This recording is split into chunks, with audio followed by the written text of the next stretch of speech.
My phone accidentally fell from the 6th floor, but the next second it somehow slipped through time. It landed with a crash on a guy named Bob 100 years in the past. He was totally puzzled. In 1912, no one had ever seen anything like a smartphone, so he treated it like some kind of treasure and brought it home. Before long, I called him hoping he'd return the phone to me. That was how, separated by a century, we made contact for the first time. それ私の携帯なんですけど。僕は宮田時次郎。時次郎？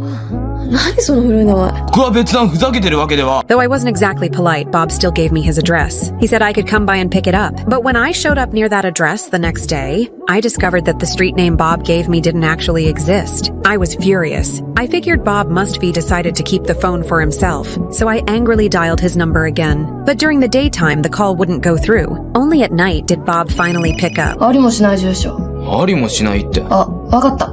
何が？嘘つき泥棒じゃん。My tone made him angry. He insisted he had lived there all along if I couldn't find the place that was my problem. 今も昔も？ Then I glanced at a book about time-space wormholes, recalling the strange light when the phone fell. I suspected the call might have crossed time as well, so I quickly asked Bob what year and month it was for him now. That's when I found out it was April 16th, 1912. For Bob, while for me it was April 16th, 2008. We were nearly 100 years apart. To prove I truly came from the future, I hurried to check the major news from 1912. I told Bob that on April 15th, 1912, the Titanic struck an iceberg and sank. I said no doubt tomorrow's paper will make that the front page headline.